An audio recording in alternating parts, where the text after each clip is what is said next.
huge agencies, big agencies, they don't know anything about food. They have no clue about what goes on behind the restaurant, behind the production process, or what drives the consumer. So I said, okay, these amazing agencies, they are so good at what they do, but they don't have a clue about the food industry. They have a guy who probably has Doritos and Red Bull for lunch, and he's doing a strategy for how to launch, I don't know, like a new restaurant or something. Love that kind of lunch. Yeah. Love that. I'm more of a Celsius guy myself.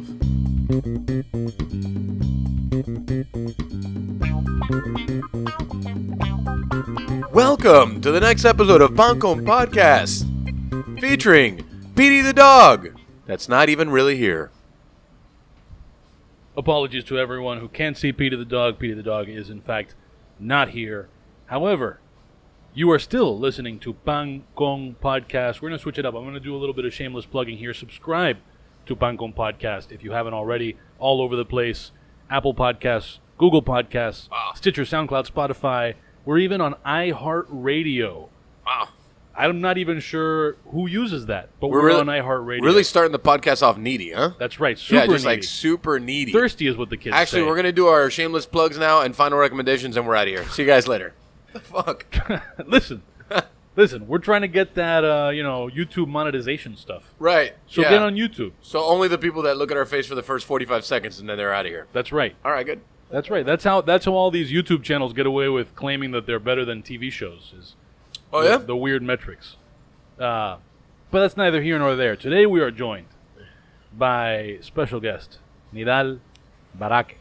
I will leave it to the two of you to explore what Nidal does. Great. Because it's so many things. Yeah. That I don't think that there's a way for me to do a neat introduction without somebody telling me, no, Nick, you fucked that up. Yeah. So I will let you guys jump right into what the hell we're doing here. All right. Wow. What a setup, huh? I do have to I'm a pro. I feel like you're kind of like, you remember the Dos Equis man, the most interesting man? But like that for the food industry, right? Because then it's like, you could be hanging out with me and having a cup of coffee, and then like 2 days later you're with like Alex Atala, like hanging out in like the Himalayas, just like, I don't know, spearfishing. It's very strange. He's like if the most interesting man in the world used a little Just for Men. Right. That's good. That was good, Nick. That's teeing that up. I know, but I get it. It's a very, and then you have your own company. You're involved in separate things. So before we get into like more about you, tell us about what it is you do for a living, so people understand. Okay, what I do for a living? Well, my name is Nidal. Thanks for the intro.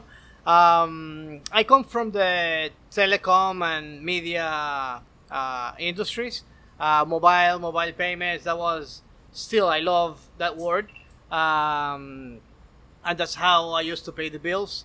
Oh. But I've been involved in food since I was a child. I was born and raised in Venezuela from Lebanese parents, and in Lebanese culture, like, food is a big thing. Like, for us, no matter what you're doing, you better be there at 12:30, sit at the table, enjoy lunch with the family and everything. So food was always important for me. It's part of what I am.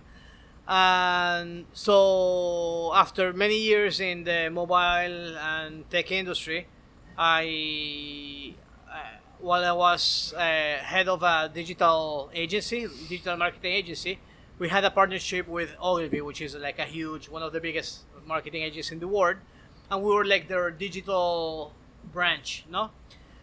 And I realized there, and nothing again, I love what Ogilvy does. I mean, those guys, they know what they're doing, but huge agencies, big agencies, they don't know anything about food. They have no clue about what goes on behind the restaurant, behind the production process, or what drives the consumer. So I said, okay, these amazing agencies, they are so good at what they do, but they don't have a clue about the food industry. They have a guy who probably has Doritos and Red Bull for lunch, and he's doing a strategy for how to launch, I don't know, like a new restaurant or something. Love that kind of lunch. Yeah. Love that. I'm more of a Celsius guy myself. That's how Gluttonomy was born. Gluttonomy is my current company and work. It's what I do now, and basically it's a marketing agency for the food industry. So we work with chefs, with restaurants, and with food and beverage brands. We're like a full service agency, but of course we cannot do. I think we cannot do, or we cannot be as good as I want to be in on everything. So we focus on branding, on digital strategy, and that allows me to maintain contact and connection with the food industry, but from a business perspective, from a consulting perspective. Just so I understand, when you say digital strategy, what exactly does that mean? Because I'm already confused. Yeah. For example, when a brand, and every time I'll talk about a client or a brand, I'm referring to clients like that include chefs, restaurants, and food and beverage brands.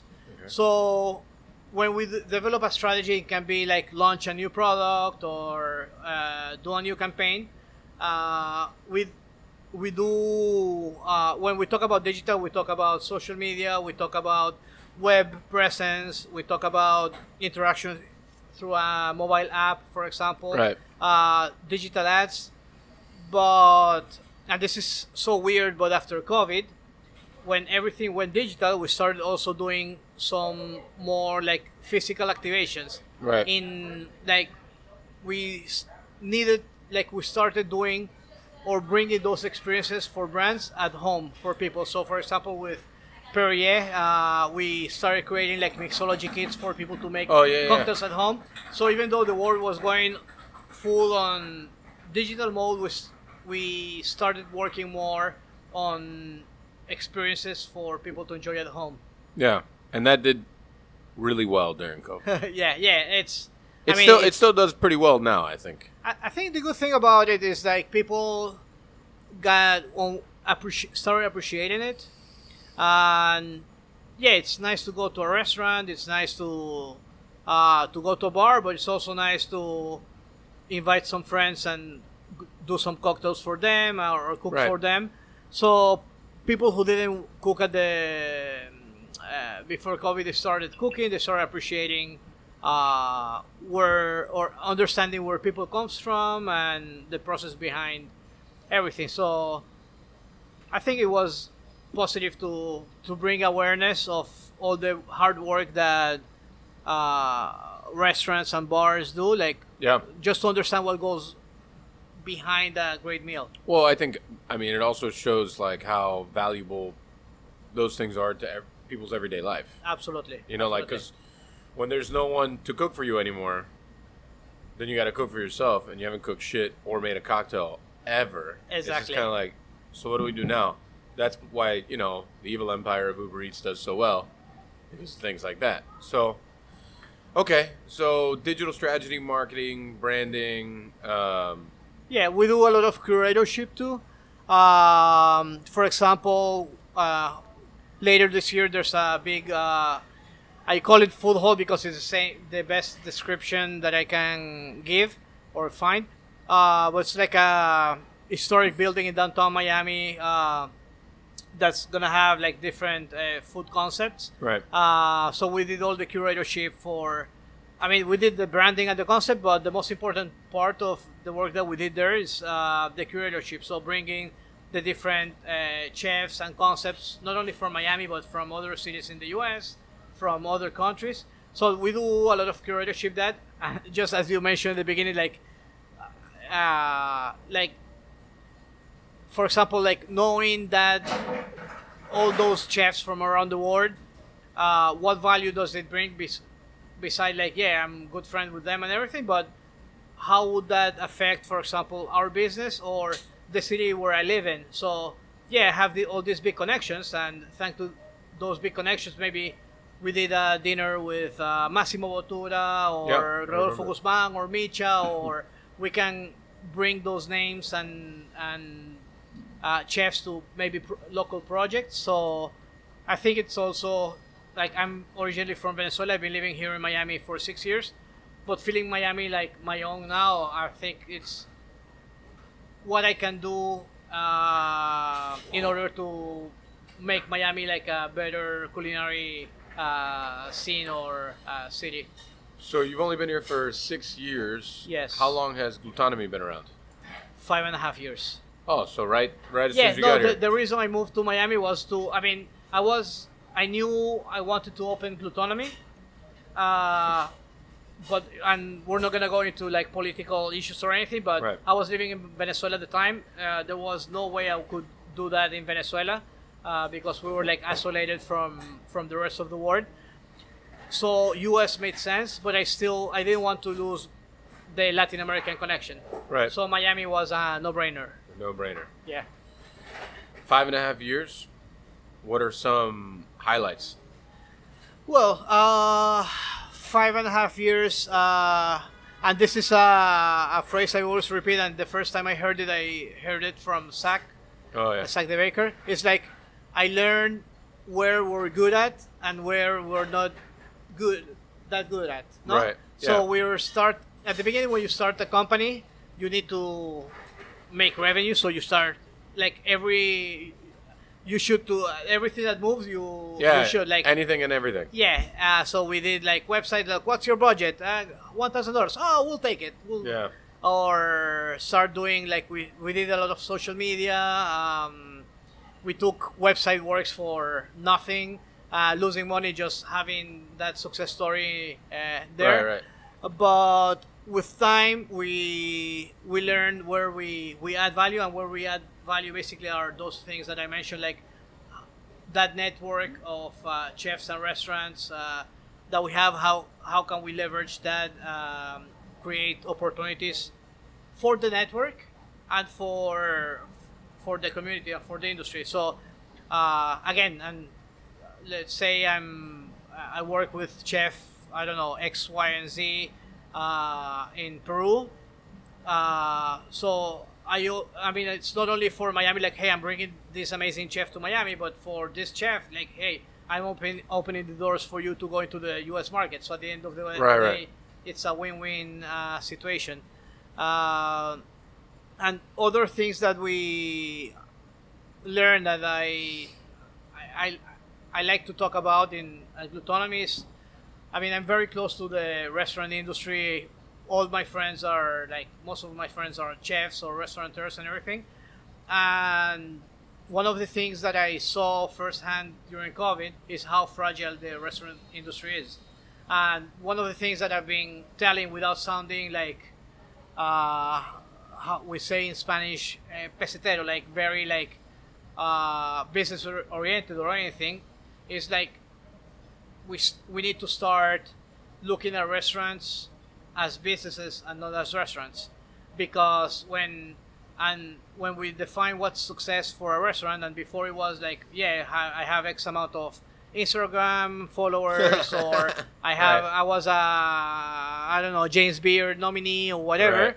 But then maybe you're not paying enough to your employees, or you're not providing value to your consumers, or even like revenues to your investors. So the things that we used to measure a restaurant success before, and not necessarily the things that we need to take into account to measure a successful restaurant as a business, just to be a sustainable business, to do the things that we want to do, which is pay good salaries, provide value to the community, to our consumers, and being just like a great place for the city. No?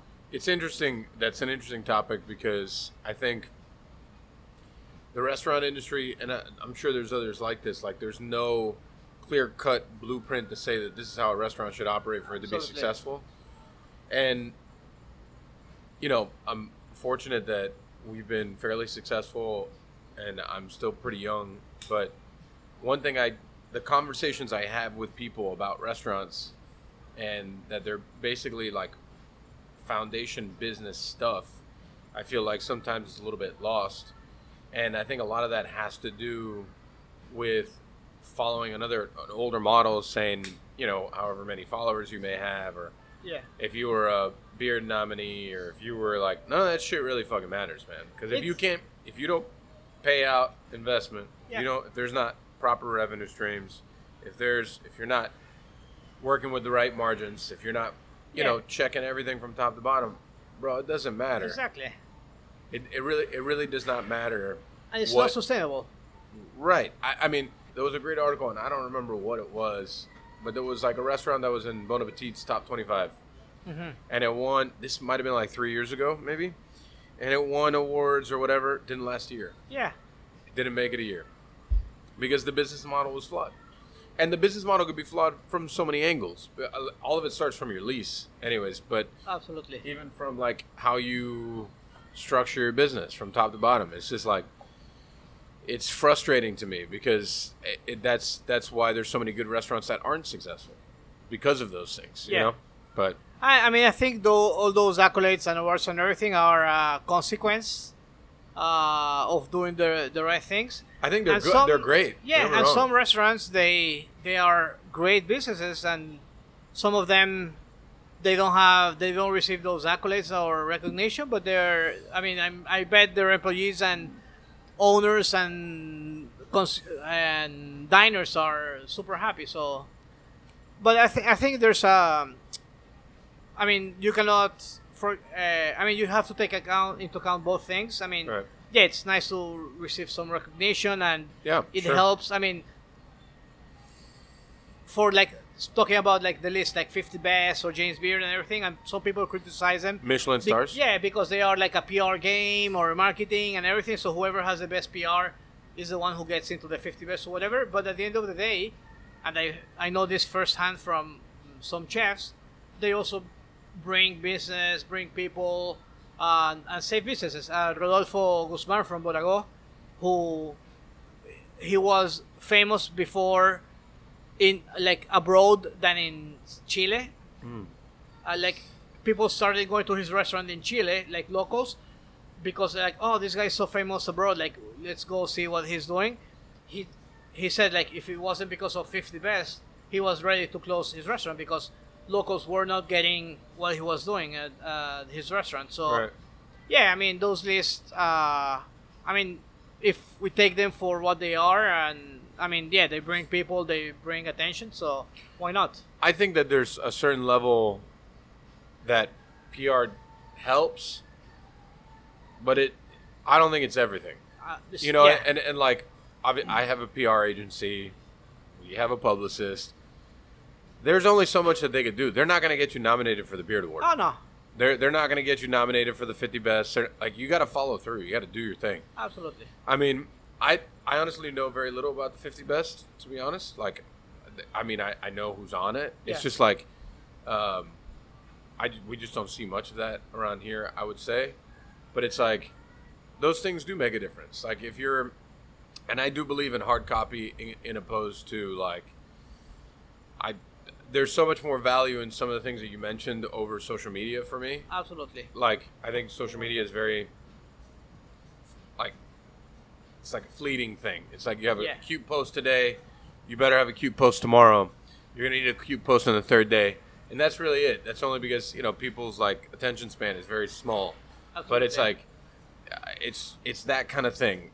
Social media doesn't mean that you're necessarily good at your job. I don't know how many more cookies I need to see broken in half or how many more fucking macaroni and cheeses I need cheeses pulled. It's just like, but you know, I would say that when I go somewhere, like I go out of town, I'll often look at like, okay, is there Michelin stars there? Is there beard nominees there?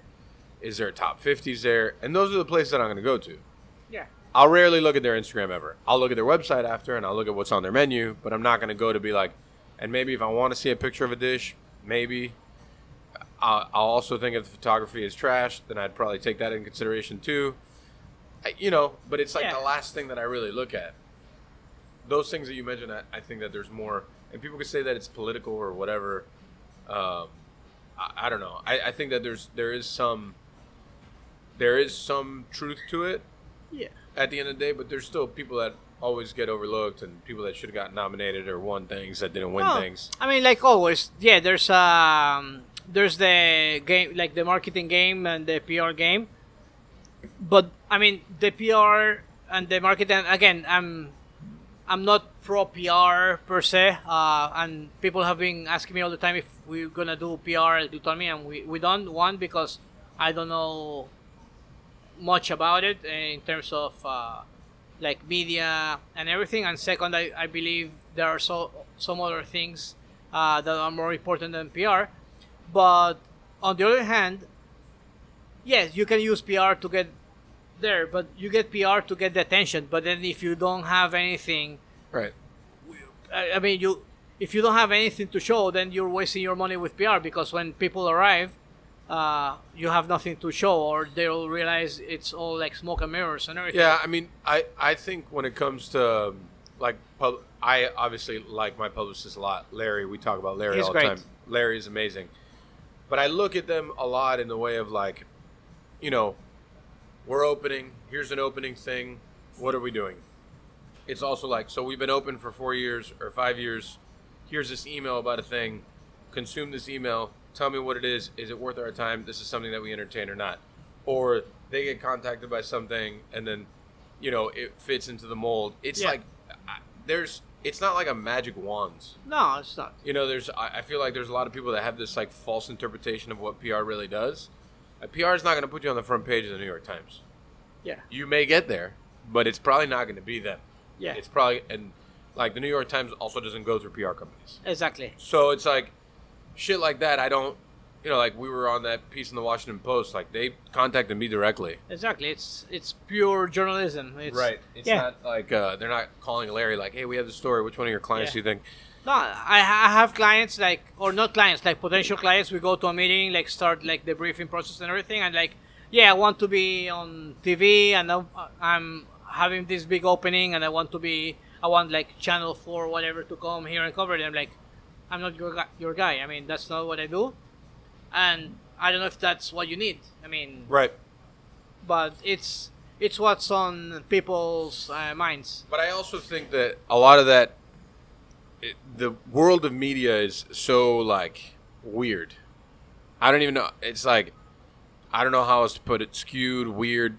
Like when we talk about media or journalism, I guess you would say it's like, how many real journalists are actually left? How many real like media outlets are left? That's not just like this weird.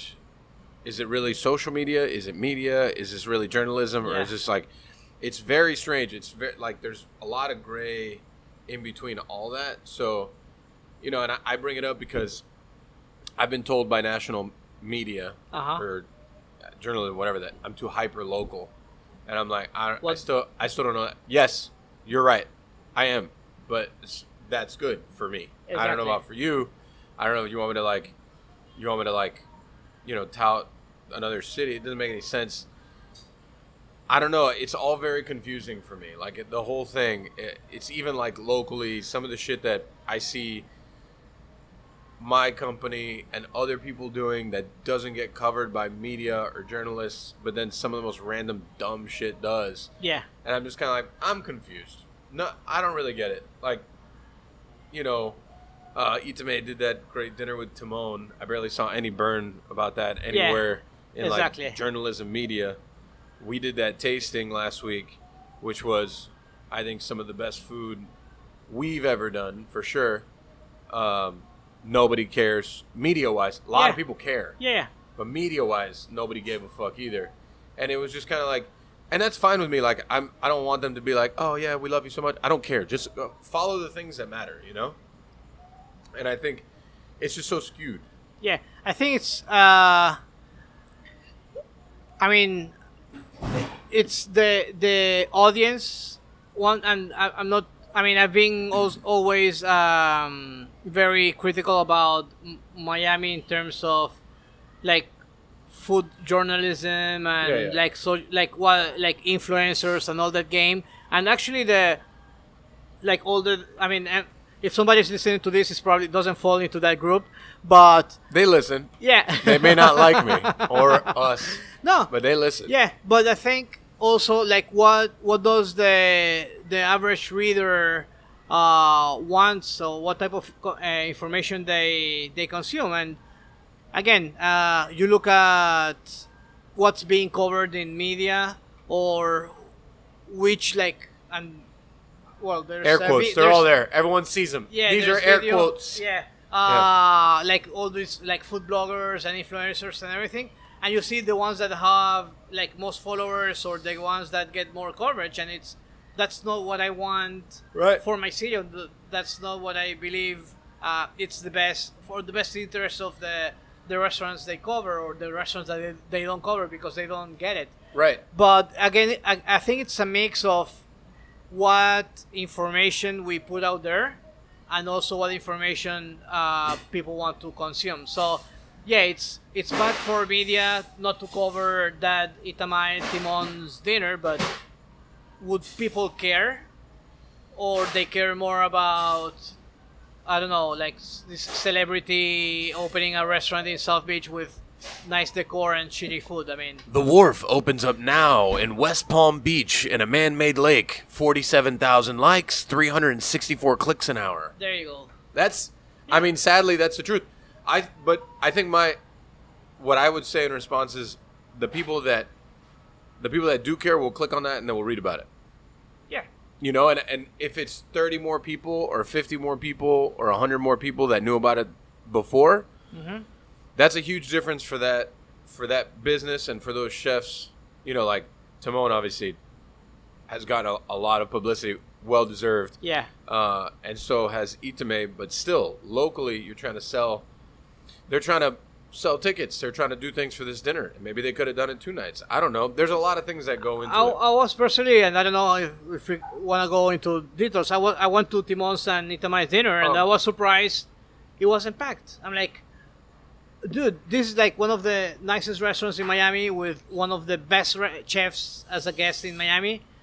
There should be a line. There should be like waiting list of 50 people. Right. But I don't know. I mean, that to me, I think it's more of a lack of awareness than it is people that want to go. yeah. I think that's really what it is. I mean, I think if more people knew about it, because if you want to go towards social media, there's only X amount of people that have access to Itame's Instagram or Timon's Instagram or whatever, or B-Side's Instagram to know about this dinner. Yeah. For it to get sold the right way and so on and so forth. The media can help there. Yeah, but then also what they're going to ask for, like, let's say it's a quote-unquote influencer. I want to know, then I want 2 tickets.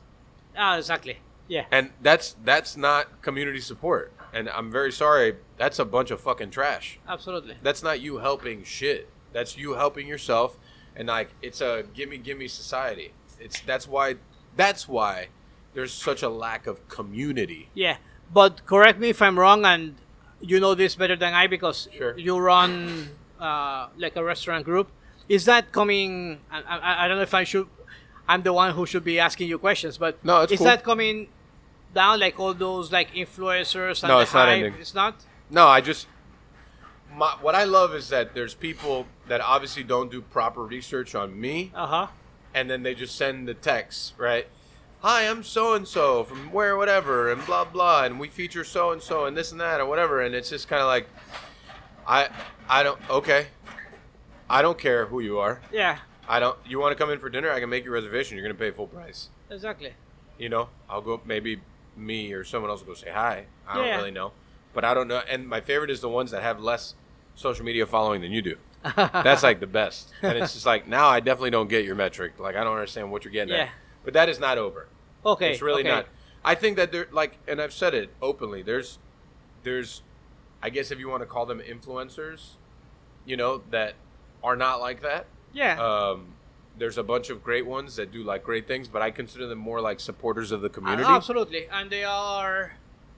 Yeah, I hate. I've been called the influencer or food blogger before, even But though that's why it's important. We told everyone what you actually yeah, do. like That's great. They told me food blogger, and I had a blog like in 2002. That's That's a long time ago now. That's my last.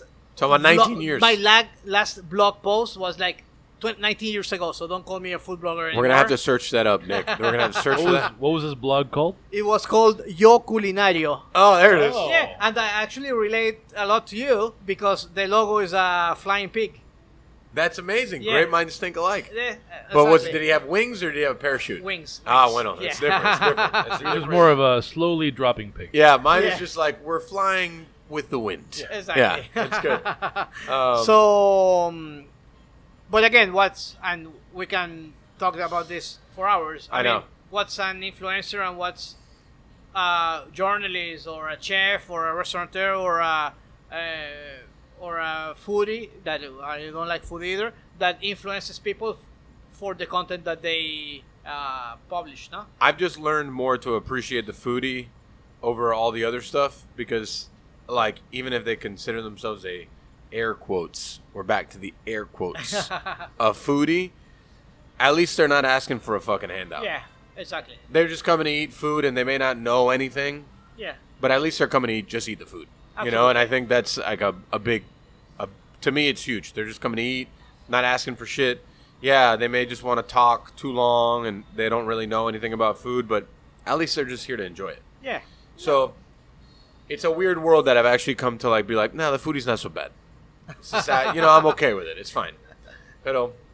So I just give us like a quick overview of like how you got, like the whole from like childhood to here, like a quick one of like how you learned to love food so much. And then to just being like 6 years ago, you're going to leave, you're going to go to Miami, you're going to start this company. Okay. So I mentioned earlier that I was born and raised in a Lebanese family. In Lebanese culture, food is really important. My mom is an amazing cook, and all the things that are now like cool, like za'atar and labneh and all that. Right. Like I grew up eating all that, luckily. And then I was born and raised in Maracaibo in Venezuela, and it has one of the most exciting street food scenes in the world. I compare it with Mexico City or Bangkok or Beirut. So I grew up in between like that amazing like hearty meals at home, but then this crazy street food. That sounds like fun. Yeah, no, it was. I mean, it was great, and I sort of appreciated like cooking. Like when I was 16 or 17, like the way I would approach a girl, like I would invite her to a restaurant, and probably she would. That was like her worst date ever. Imagine like a 16-year-old girl going to a restaurant, like as and you a don't date. really know food at that time. Yeah, exactly. Yeah. So, but I enjoyed restaurants. And my parents used to take me to all these restaurants, and forget about ordering the chicken tenders. And like you look at the menu, you order real food, no? So yeah, I started like cooking and appreciating good food. During college, I cooked a lot. I mean, it was my thing. Like I would bring my friends and cook for them or my girlfriend or anything. And then I moved to I graduated as an economist, and I went to University of Delaware for my MBA. Oh, cool. We make presidents now. Yeah, I see that. So I was there with a budget of a college student, but I really wanted to eat well. So I started to like cooking better, and I had 3 roommates. We were living in this house on campus, and I was like the official cook of the house. So I started like cooking better. Like it was a thing. Like we would get together, invite friends, and then I graduated. I started working for Ernst & Young, and I traveled so much as a young like consultant, like tech and telecom consultant. So I used to travel all over Latin America, and when you were on the road working long hours and everything, my only like prize was, okay, I'm gonna have a nice dinner. Right. So I used to like search about restaurants in every city, and at the time it was business cards. So I'm talking 98, that's nice. 99, 2000. So I used to collect all those business cards of the restaurants that I like in Sao Paulo or Buenos Aires or Lima or Bogota. So you're just really all over the world. Yeah. Oh, yeah. that's cool. And I started making my own list, like, and people would tell me, "Hey, I'm going to Sao Paulo. Where should I go eat?" And I would tell them, "Okay, go here and there." And also like exploring markets and everything. So then like I started the blog Yo Culinario, writing about. It wasn't more about like restaurant reviews. It was more like experiences around food and saving the distance. I always related a lot with Anthony Bourdain because he was telling a story of a restaurant, but not through. I mean, yeah, he talked about the food, but he also talked about the people behind it and why they were cooking some things. So I really appreciated that. So I started the blog, And I remember like one tipping point was I was coming back from a trip from Ireland. Amazing trip to the south. We went to Dingle. We fished. We went to a restaurant. There were some Scottish cooks, and we gave them the fish, and they made an amazing meal. I mean, it was like unbelievable experience. And I'm telling this story to Ana Maria Khan, who at the time was the editor of a magazine called Complot. It was like the best magazine in Miami, and sorry, Caracas. Tell me if I'm being too. Is this too long or No, get in there. Get in so she's like, I'm telling her about this trip, and she's like, this is amazing. Why don't you write this for the magazine? I'm like, I don't have writing experience. She's like, just tell the story as you lived it. I'll help you with the article, editing, everything. We did it together. It was amazing. They loved it. So I was still traveling a lot by the time. So I ended up owning like the. I think somebody's waiting for you. So I ended up. We have fans. Yeah. Surprise Yeah. guest. Se van. Ciao. Bye. Bye. That was Paola, my girlfriend. Bye. Nice meeting you. Ciao. Yeah. Yeah. So Getting real sauced up. When he goes home. So the article came out great, and I ended up owning like the travel and food and travel section of the of Complots, and I have like dozens of articles published interviewing like I was travel and have like Alex Atala or Fergus Henderson or Elena Rizzo like. Oh man, Fergus Yeah. Henderson, what a legend. Yeah, it's we can have a whole show just about him. I love that book. Yeah, so I don't know. They started calling me from other magazines, from newspapers. Then social media came. Twitter was huge when it started, so I was like a Twitter personality. I love Twitter still. Yeah. Twitter still is, it's Yeah. never been beaten. I still love it. Absolutely. So yeah, it was at that moment like I had the blog, and I say this now I regret it, and I had a mobile app like 8 years ago with restaurant recommendations all over the world called Yo Culinario, Okay. and I didn't. I said to myself today, like if I kept going, I would have sold it today for I don't know how many. Lots of money. Yeah, lots of money, but I stopped doing it because I don't know. I got tired, and it was demanding a lot of time. It seems like it would be pretty demanding. Yeah, at some point I had like 25 cities at the moment, like 20 restaurants more or less in each city, and like, Wow. okay, realistically speaking, yeah, I'm going to Mexico City all the time, I'm going to Miami all the time, but how often am I gonna go to like Milan or I don't know? So there were different times. I mean, it was a hobby at the time. I mean, right now it's like you see it as a business opportunity, as a money maker. At the time it was just like a hobby. So I don't know, between work and everything, I stopped doing that. And so I had all these like followers and going to all these conferences. Also, like as a result of being a full writer and critic, I got invited for 50 Best. So I've been involved with 50 Best for over 10 years now, and attended all these conferences. Like now they're not doing that much, but like 10 years ago until like I don't know 6 years ago, there were all these amazing conferences all over the world, like Mesoamerica, Mistura, MAD, Madrid Fusion. So we always go to this conference, and that's also how I got to know all these amazing chefs from all over the world. But going back to business, so I had all this knowledge, all this network in the food industry And tech. and tech. Right. Well, all this happened while I was a consultant for Ernst & Young. And then I started up a company. It's called TEDx's. That's still, now it's 22 years old. Wow. We started doing like text messaging for companies. So now it's very common, but when we started like 20 years ago, like we'll go to a bank like, hey, why don't you sell a text message for every person who takes money out of an ATM or something? That's still running. It's one of the biggest SMS companies, like corporate SMS companies in the region. Oh. And that we spinned off that business into a mobile marketing agency, because some of the things that we did with SMS had to do with like sweepstakes and everything. So clients started asking us to do like marketing campaigns with SMS. So we started a mobile marketing agency, and that's how I got into the agency world.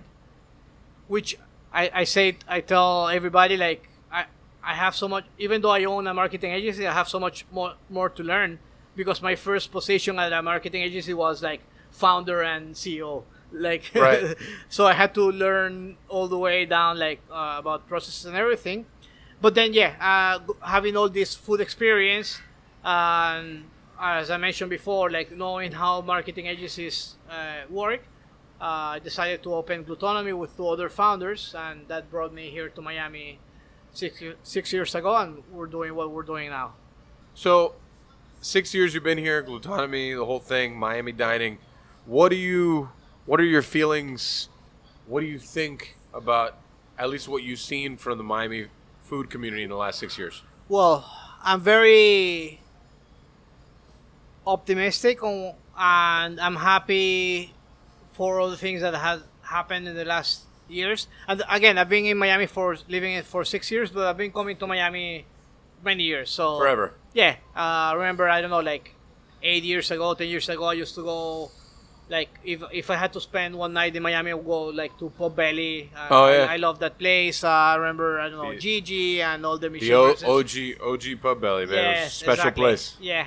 So one of the things that I like about Miami, it started to look at its own, like, we don't want to be New York, we don't want to be LA, we don't want to be Lima.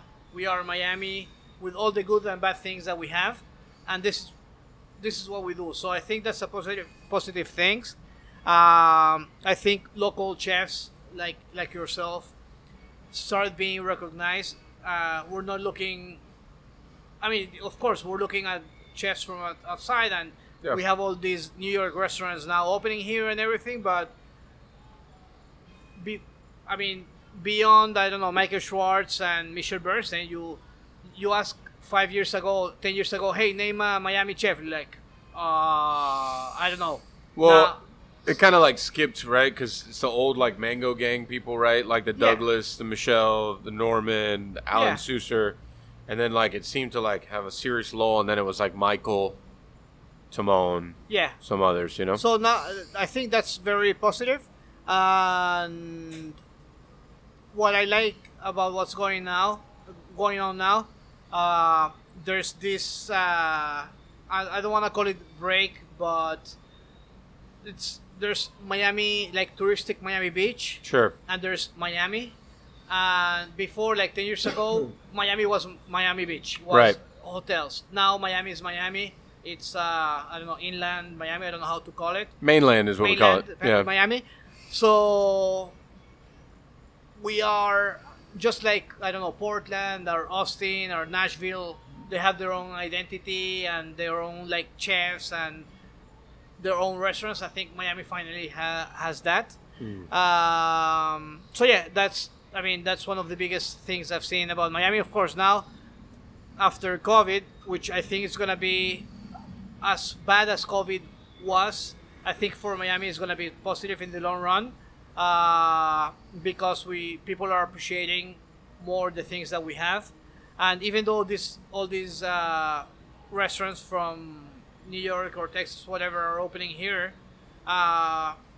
if we see the good value of this, I mean, they're raising the bar,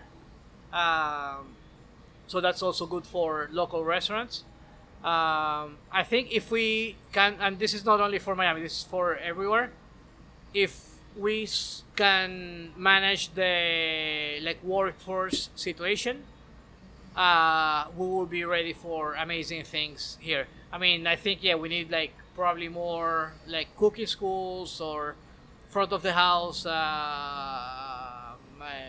like people like professions from Service the industry. hospitality. Yeah, service industry professionals. Yeah, exactly. If we manage to do that, I think Miami has so much to offer. Yeah. Yeah, I mean, I think that, obviously I'm in it, so my views are a little different.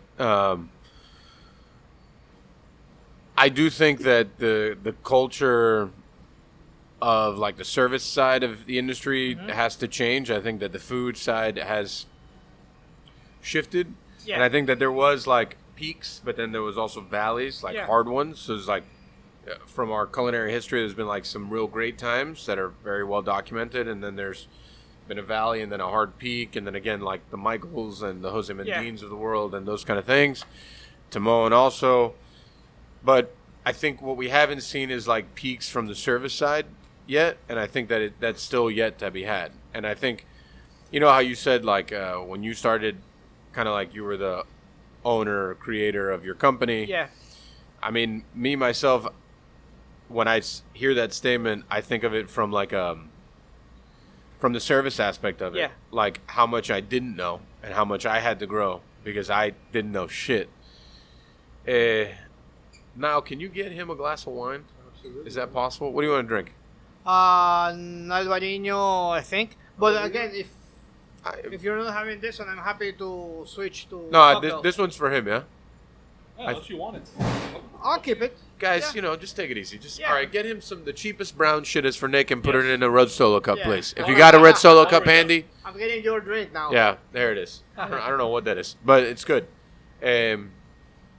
Yeah, I mean, you know, I feel super blessed that we have a lot of service people within our company that have incredible background from elsewhere and that can help us elevate all the things that we've done. Brittany's, the Andrew McCutcheons, the Georgia, like they're just like these people are. Yeah, what's her name? Your basic chef is amazing.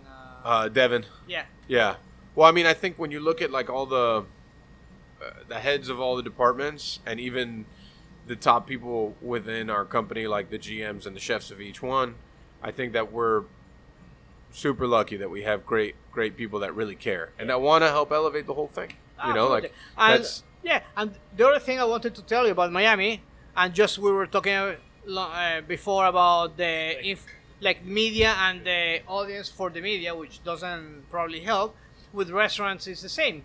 I don't think one cannot live without the other. I think they will both exist. You are absolutely right. But again, there's I'm not gonna name restaurants, but we all know like these fancy, mediocre food restaurants where like celebrities go and people make lines to book a table, and that's fine. And it's all for the show. That's okay. You know, like, and I won't name restaurants either, but I was dining somewhere recently that had gotten a lot of like recognition or what, I don't know what it was. And I was dining with friends and I just looked around and I said, you know, the scene in here isn't necessarily like what I want from my restaurant. Yeah. I don't really know if that's the thing. Like, I don't know if these people are here for the food. Exactly. I don't even know they know what the food is. Exactly. So, and they don't care. Right. And I think equally too, you mentioned like the influencer, blogger, whatever can't survive with the restaurant and vice versa. I think that they're each other's crutch. Yeah. Right? Like the fact that the restaurant supports that type of behavior is what gives them the legs to continue going in the direction that they're going. Exactly. If someone tells me, and it's someone that I like very much respect their opinion on food, that they want to come in for dinner, I would love for them to have dinner. You know what I'm saying? But I just don't know how many of these people actually have a background of food or have ever even put hands on food, actually know how to butcher a chicken or make a beurre blanc or any of those things that really matter. Absolutely. So, or even know what proper steps of service are. Yeah. You know, like I think a lot of that is part of the problem of that whole thing, right? They're each other's crutch. Yeah, and I think I take the liberty of including myself in that group, like chefs, restaurateurs, consultants, everything. I think we have a mission, and we're working on it, on changing that image that Miami has outside. Not even, or forget about abroad, like even in the U.S. And I suffered that firsthand, like about this food hall I told you about before. I've been like connecting with so many chefs and restaurateurs from like LA, Chicago, New York, Nashville, and I explain to them what's going on here, like Miami. I mean, do I want to open a restaurant in Miami? It's seasonal. I don't want to open a restaurant in a 5-star hotel that will go out of business in a year, and like, no, this is a different thing. This is a historic building in downtown with a bunch of local residents and office workers and everything, and some people don't get what's going on in Miami. And one of the things that I enjoy the most every time I have people visiting, even though I don't see them, and they ask me, hey, I'm going to be in Miami for 3 days, where should I go? And I send them the list.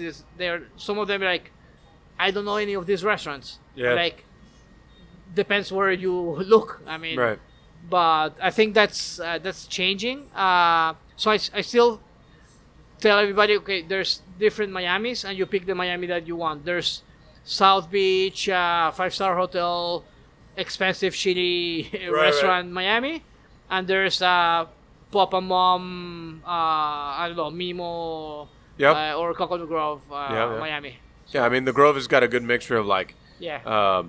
mom and pop and like large commodity trash. Also, you could be Yeah. very honest about that. I'm very honest about it all the time. It's a good point that you choose the Miami that you like to dine at, Yeah. but I think a lot of it has to do with the way the media spins Miami and how Yeah. they promote the proper things or talk about the proper things. Has a lot to do with it also. You know, like we're only as good as the people that I think are getting the word out, and a lot of times restaurateurs and chefs are just trying to grind it out, you know. Yeah, and like from your point of view, like as a restaurateur, as a chef, but also as a restaurateur, like your partner with other restaurants where you're not necessarily like the head chef, have all this influx of people being positive to you. Like, are they appreciating what's going on here, or you still see like a shallow like level of people like wanting just to party and not appreciating what you're doing? I mean, I think people, when they come to our establishments, like, they know kind of what they're getting themselves into. Okay. Like, this is not the show. Like, we're proper food, proper service, proper cocktails, we're not, there's no sparklers here. There's not a team singing you happy birthday. You know, we're going to make you enjoy the experience. You know, we want you to enjoy the experience. We're going to try to make it special. But there's no smoke and mirrors here. There's no big golden gilded box with the name of the restaurant and a piece of steak in it. That doesn't exist here.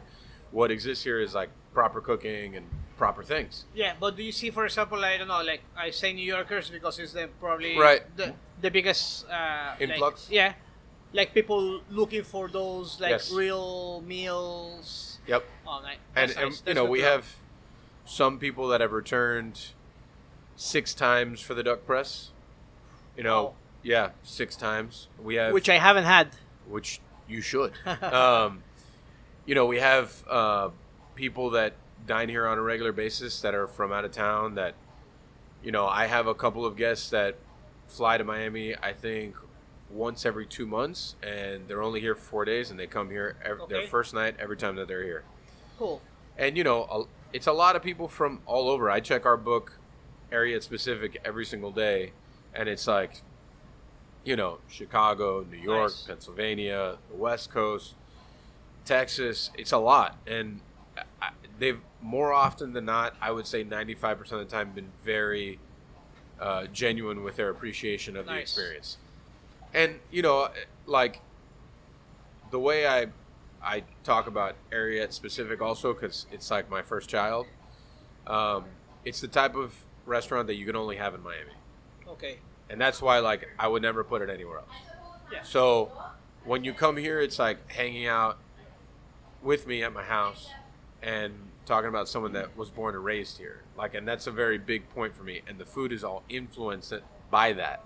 So when people ask, like, well, why don't you do this? Why don't you do that? I'm like, well, this is not, you're not understanding the point. Yeah. You know what I'm saying? A lot of French technique, a lot of old school technique, but at the end of the day, these are things that there is a large connection to the city I grew up in through this food, you know. And if you want to hear the stories about each dish, I could spend all day talking about them. And I have one of, and again, I've been here only 6 years, but I consider myself now, I'm a Miamian. and I've been trying to identify. I don't know if it even exists. Like, what's South Florida's cuisine? How does it look like? Right. And I don't know if it exists or if we have to. Oh, Make it. I think we're cultivating that now. Yeah. I think now you see a lot of that, and I think you saw a lot of that in those peaks over the last 20 years, right? Mm-hmm. But you never saw something that stayed with it and just stayed that way. Yeah. You know, like, and I think a lot of the issues with saying what is Miami cuisine is that it's such a melting pot of culture. It's hard to pinpoint one culture. I Yeah. think it's more the city itself dictates the term of the food, which is saying, I have this conversation often too, is like, yes, we don't grow vegetables in the summer that everyone is used to, but we grow really special shit. So learn how to use that Exactly. shit and make that something special or something unexpected on a menu. And that's what I challenge people all the time to do. Yeah. You know, things like obviously spreading the gospel of mamey forever. You know, jackfruit, obviously mango, green mangoes, regular mangoes. There's fucking, I don't know how many varieties of mangoes themselves, and they're all very distinct. Avocados, there's different, like all that kind of stuff Yeah. is very specific to here and where we're located. So using those things to let that dictate the term of cuisine Exactly. is very important. Yeah. I always tell, and maybe I wanna. Probably this is like a public thing. I'm gonna compromise you as well. That's cool. I don't know if Love you've that. read Jeremiah Tower's book, The Last Magnificent. I haven't. It's amazing. I love him. It's amazing. Yeah. And there's one part when, like, I think this was like late 70s, he started making like regional tasting menus, and there's a South Florida menu that he cooked in like 77 in California, and you read that menu, it's amazing how somebody in 77 in California so understood and interpreted like Miami or South Florida cuisine. And I always wanted to recreate that dinner, maybe, I don't know, 6 dishes, so have 6 chefs pick a restaurant and recreate that menu that Jeremiah Tower Oh man, imagined in 77. I would love that. Let's I'm gonna share it with you, and let's I would let's love work on that. I mean, he's a legend. Yeah, absolutely. 77, so that puts the menu how old now? Almost 50 years old? 35 years, 40 years almost. No, I don't know. Oh, yeah, 50. I've Oh, had so many almost- wines and That's perfect. That's Yeah. good. That means you're in the right place for Punkum Podcast. Oh, I mean, it's almost like 40 plus years. yeah, Yeah, it's impressive. I would love to see that. Because I like, for instance, like this weekend, the jackfruit carpaccio is going to be on the Ariete menu again. okay, And it's like things like that. We've done braised jackfruit with squab. The jackfruit carpaccio is my favorite rendition of like what we do with jackfruit, just because it's delicious and it's like treating jackfruit like meat, especially the people that don't eat meat, like use Yeah. it as a meat substitute. The mamey gazpacho, that would probably have some burn this summer. Like sopadilla with baked ricotta, we do a thing with that. Like savory burnt cheesecake with sopadilla also.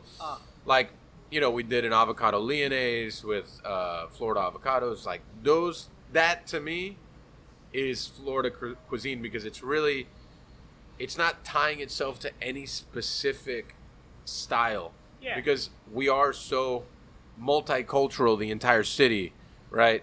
There's Haitians, Jamaicans, Cubans, Puerto Ricans, Venezuelans. yeah, There's Asians. There's everything here. Yeah. So it's like, so who are we really? I mean, essentially, we're the Port of Miami, pretty much. Like, Yeah. there's everything here. So you can't just say, like, there's a bunch of Cuban food. I can tell you there's a bunch of shitty Cuban food in Miami. yeah, That's the reality of it. There's a bunch of shitty Cuban food. There's a lot of Cuban food. Doesn't mean that it's all good, you know.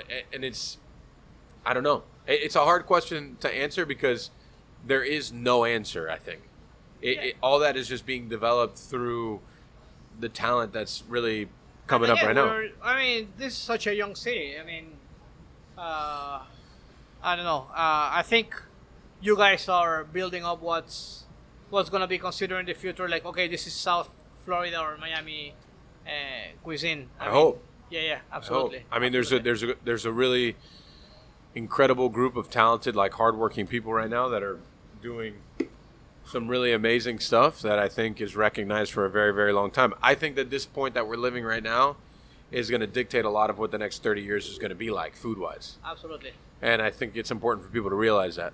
And correct me if I'm wrong, like all the chefs from your generation, you work here and you work with Michelle and Norman.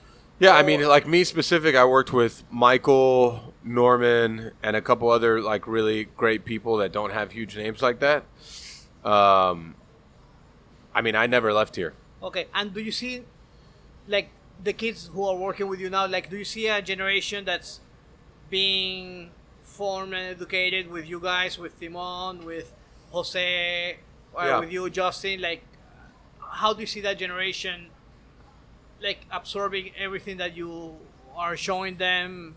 And I think it's interesting because the style of cook now is very different than the style of cook before. And even before, it was like hit or miss, but how many people really believe in the thing, like whatever that thing is that you're doing, as in comparison to like the people that are just trying to get a paycheck, or the people that believe that when they come out of culinary school they should be making $70,000 a year when they don't even know how to butcher a chicken, or they have no idea what a side of beef looks like, or they don't know how to break down a whole hog. Like, there's a plethora of things. Do I see a lot of younger kids consuming information and really kind of like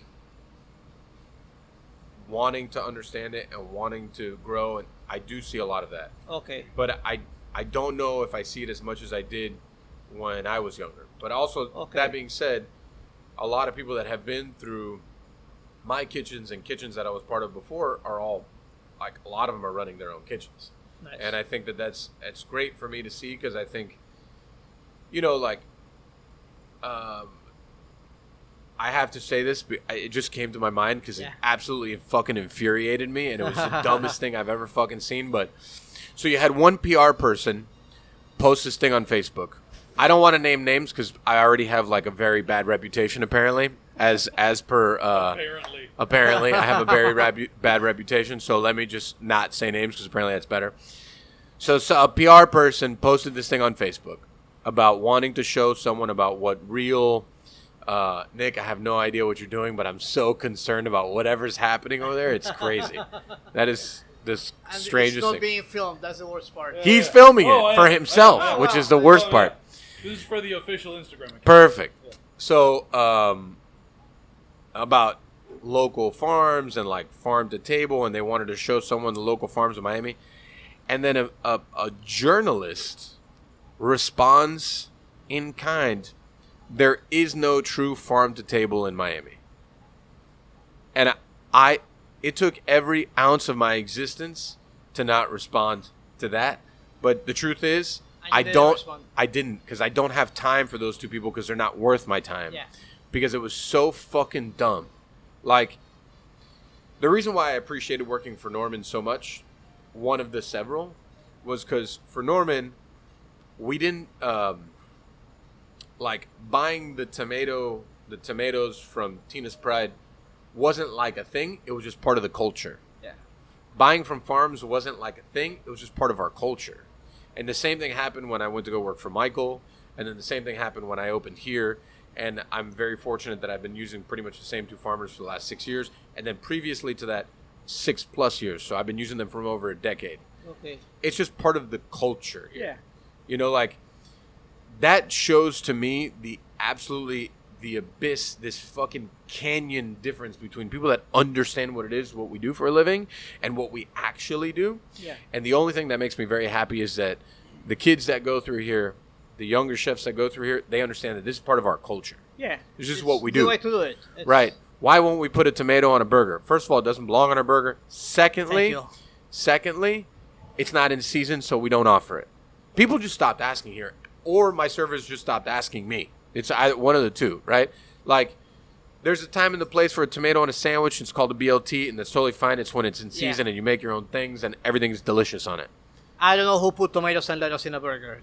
Listen, relax. Lettuce belongs. No, lettuce belongs. no, we Take can have, it easy. No. Lettuce belongs. It's completely aesthetic, all of a sudden there's no one truth. There is no one truth to a burger because everyone has their own fucking idea of a burger. I like a tomato on a burger. Nah, man, relax. I would rather have the Come on. tomato and no lettuce than the lettuce and no No, tomato. none of them. I just don't understand it. But like all the time, you take a bite of the burger with the tomato, and the tomato disappears. It goes away because it smushes itself out. No. Yes, It's like warm and. Oh, it's come weird. on. Who wants a warm tomato? I'm just saying. I mean, there's a lot of warm tomato in the world. I guess, but not on a burger. Yeah. Why does it have to be warm? You put It you gets don't warm. you don't cook it with. I mean, I believe the lettuce it acts as a nest for all the things, right? Do you even really feel it? Not really. You don't. you should. Nah. Take it easy. Oh. Take it easy. Again, if you want tomatoes and lettuce, have a BLT. No, I don't know. Let me tell you, I honestly, I think do tomatoes belong on burgers is a taco a sandwich. relax because Carlos Freire is going to pick that up. He's going to run with it for the next 6 months on Twitter. So let's take it easy, all right? I don't want any more of those Twitter wars between you and Carlos and about sandwiches and tomatoes on burgers. I don't need that in my life. I'm just saying that's just one example of the abyss of difference of people that really understand what a lot of the restaurants in Miami do, like the extent that Itame goes through to find and source great fish, the extent that Nando and Val talk about like freshness of their product and how good it is, and the extent that they go to find it. No one talks about that, right? Like when Phil ran the local and the fact that he had his entire larder program that was up to par with any other larder in the country, no one talked about that either. And is there such a thing and this two questions in one? Is there such a thing as like local fish, and how hard is it to get it? Oh, it's interesting. I had that conversation today actually with Phil because how hard is it? Pretty hard, and it's Why? it's pretty I mean, shocking. we're at the beach. I understand that, but a lot of things get fished here, sent somewhere else because they go for a higher price somewhere else than going here, right? And then usually when they say things are local here, they come from the Gulf, right? When as opposed to like just going to the Keys and buying getting a bunch of yellowtail. There's a couple guys that really work in that world of local, but it's tough for them. And then also as the consumer, and I ask you as like let's say as a consumer, how tired are you of yellowtail and grouper?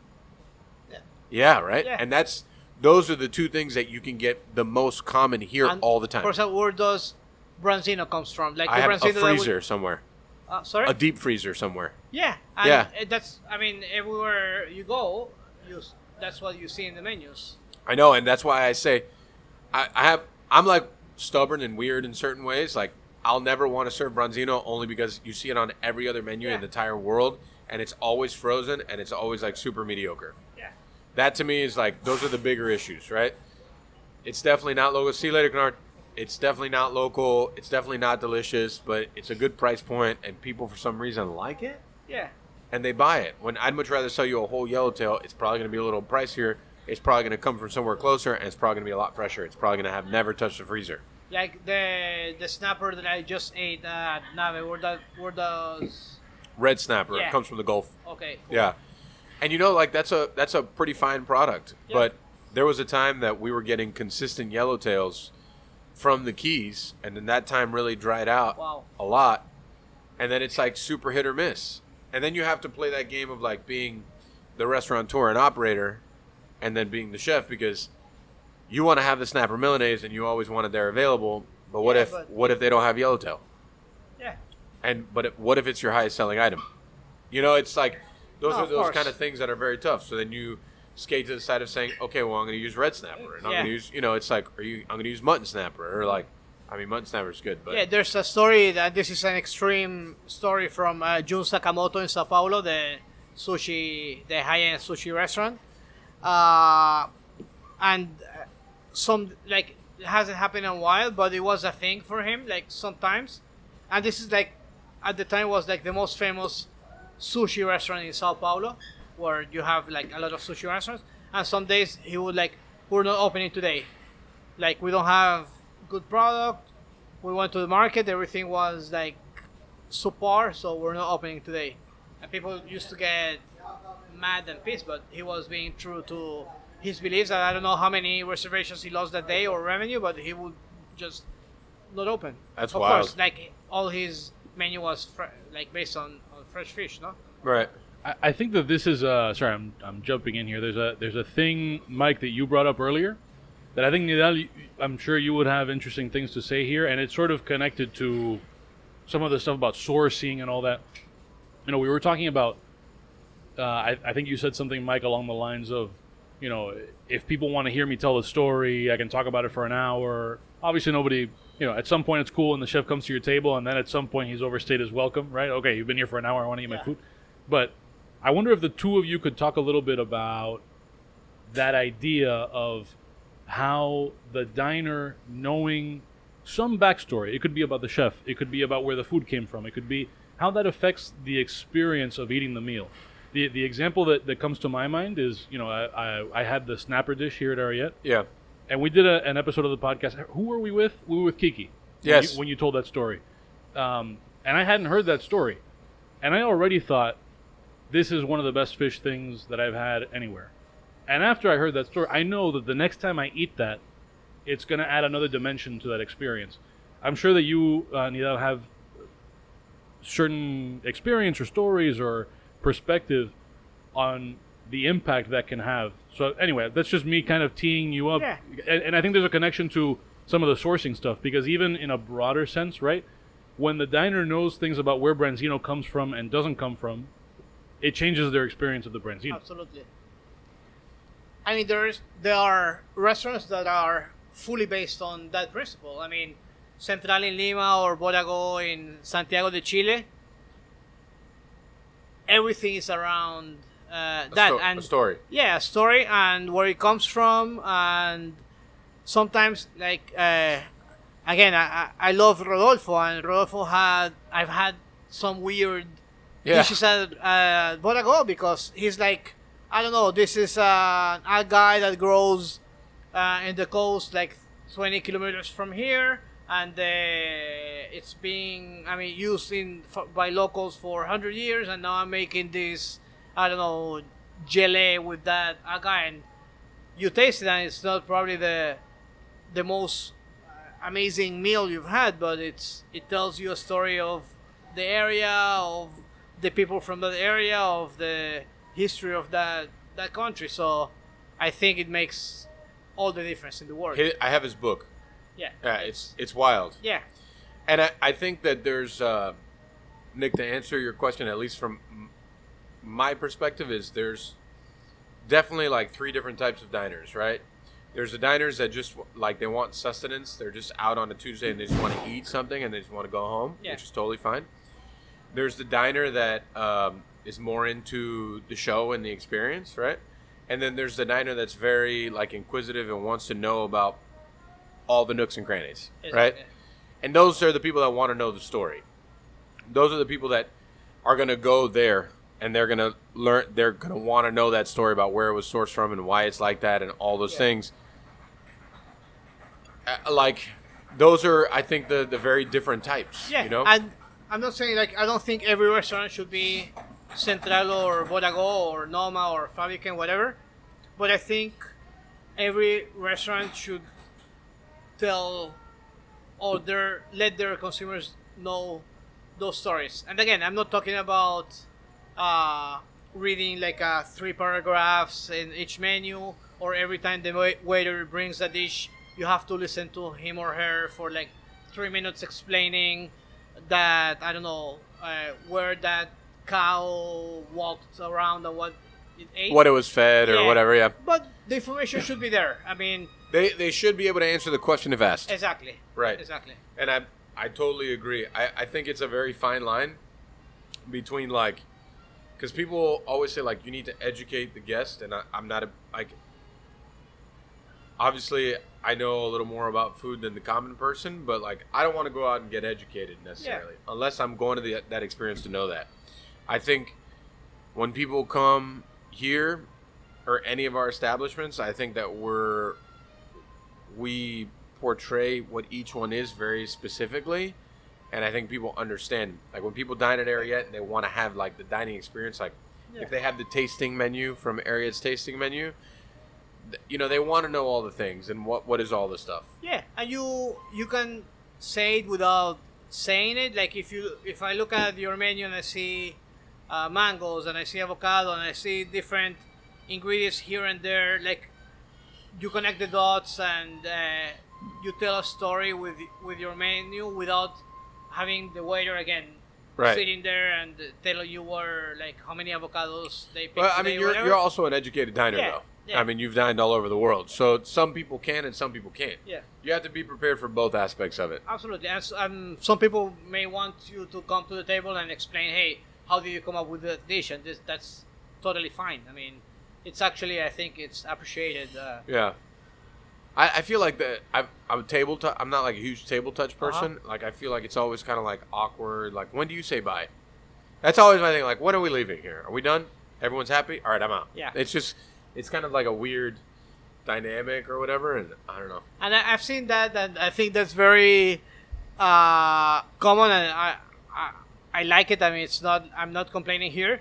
Like, but many chefs do that, and I think it's totally fine. Like, Yeah. they are there, and then at the next minute they're just not there, and they leave the staff and the rest of the cooks and the waiters take over, and I think it's great. I mean, Yeah. So, what's next for you? oof. Love that. What's Stuff- next for me? Well, I think talking about what we've been discussing in the city, I would again, even though no, I mean I would like to help in that transformation of the new Miami, and look back and say, okay, how did I help in that process?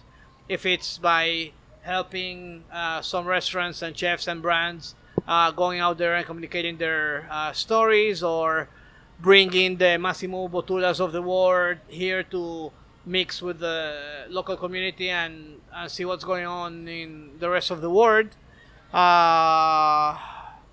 Yeah, I don't know, like, live, like, I don't know, let's say I move to some other city in 4 years and I say, okay, I lived 10 years in Miami and this is what I left, or this is what I helped achieve.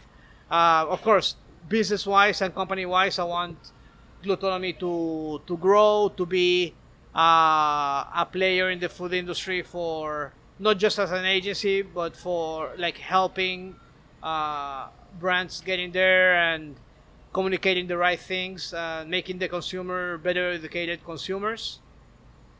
So basically, you want to leave your mark. Absolutely, yeah. I mean, I think that's the And goal. the positive one. Yeah. I mean, that's the goal for everyone. I think everyone that cares. Yeah. You know. And if it's a bit selfish, even, because I'm talking about me and what I want to do, but I think it's what I can do. Right. I'm with it. Nick, what do you got here, man? You've been real quiet today. What's going on? I mean, You all right? there's good things happening over I here. know, you I'm aware. I stepped in once, and that was, Thank God. Yeah. I He mean, slows down when you hey, you step can't in. have it both ways. You can complain about me being I'm not quiet, complaining. and I'm then just asking what's going on over there.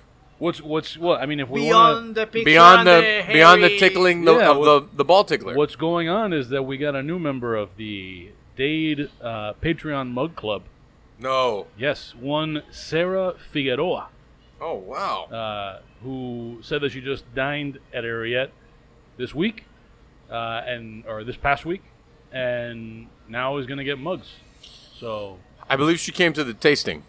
she said Thursday. So yeah, That was tasting day. Yeah, She came yeah. to a good day. yeah.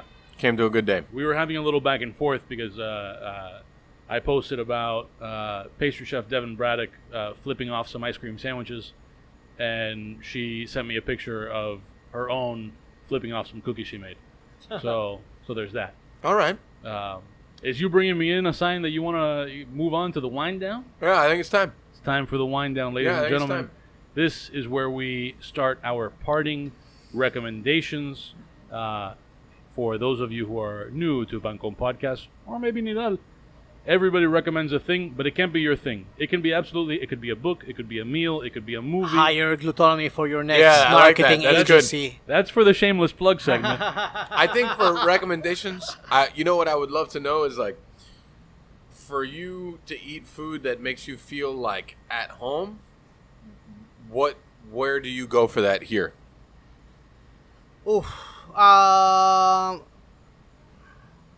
Well, I'm gonna respond to your question. I'm gonna challenge your question. Like, Okay. I don't go. I mean, I love to cook, and for not being a chef, I'm a decent cook, and my girlfriend is a chef, so Oh, that's good. I eat pretty well at home, and I go to restaurants to eat something that I don't eat at home. Right. So when I go to restaurants, I look for an experience. I look for things that I don't So not necessarily things that make you feel homey. Exactly. Yeah. Okay. When I go to a restaurant, I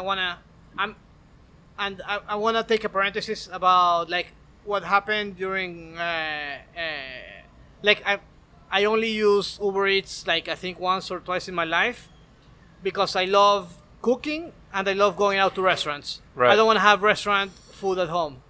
I get you. Yeah, so I'm like the worst takeout delivery customer. in the Especially world. when it's done poorly. Yeah, exactly. So when I go to a restaurant, I wanna have the restaurant experience. I want the hospitality. I want the service. I want the wine, the things that I don't usually cook. So yeah, I go. I mean, I have my favorite restaurants. But they're not necessarily the stuff like the homey food for you. Like the homey food for you, you make at home. Yeah, yeah. Okay. So got it. I go to Itamay because I don't do ceviches and tiraditos.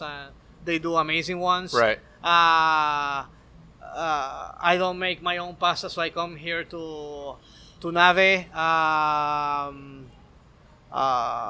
Yeah, I mean, I like barbecue, so I've been going lately a lot to like I'm in hometown and drinking pig for good barbecue, which Yeah. is a little bit like home cooking, Yeah, but yeah, that's not the food that I cook.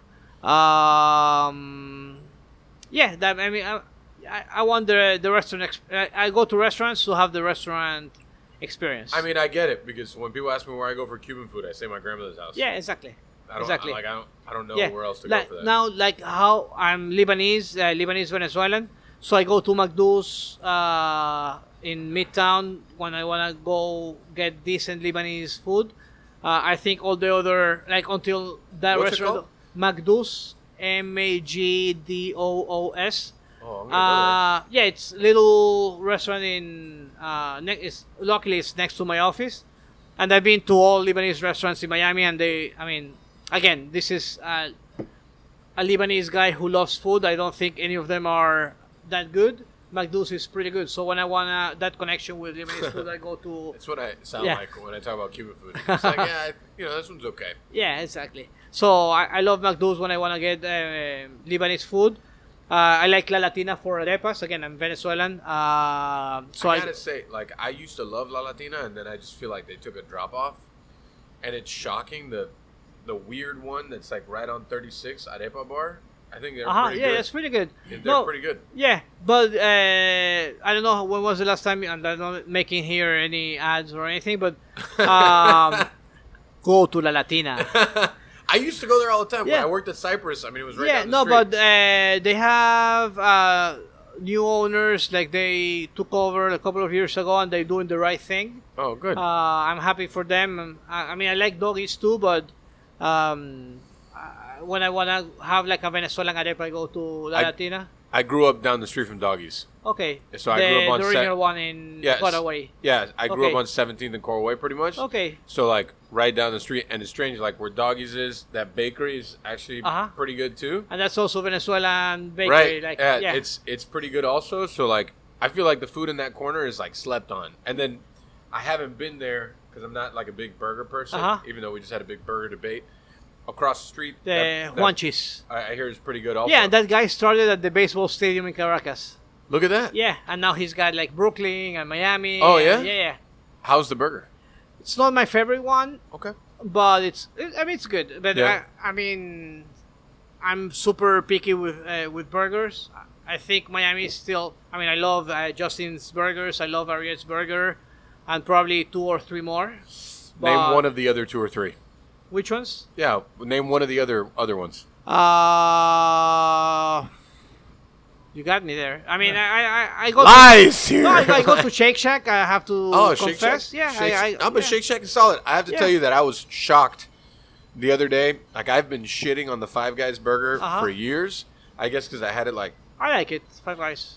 But I had like someone cut me like a corner of one the other day, and I was like, "This is good. It's good. Yeah, I mean, I think it's because I had Five Guys that one time I didn't like it, and then I had Shake Shack, and I was like, "Nah, Shake Shack's way better." Yeah, it's good. I mean, I like Kush. I think it could be better, but it's good. It's Love pretty. that. Yeah.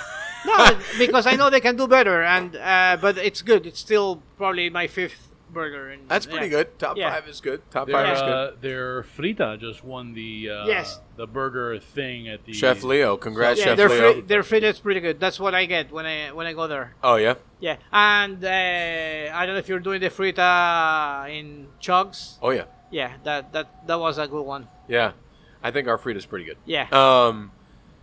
I went to Stevens the other day and I had the Jubin, right? Okay, That shit was real good. That was delicious. Yeah. You know, like roast pork and then the pastrami and the thing, and it was. Oh yeah, they have delicious. a good one, not pork, but yeah, with pastrami. They have a regular pastrami. Yeah. And they have a Rachel, I think, and then they have all right, brother. So, all right, burgers. There was something I want before we wind down. Sure. Yeah. Tell me your thoughts on the Michelin Guide. Again, it's a good reference. Like when we make decisions on where to go to eat, we have to have an open mind and look at everything.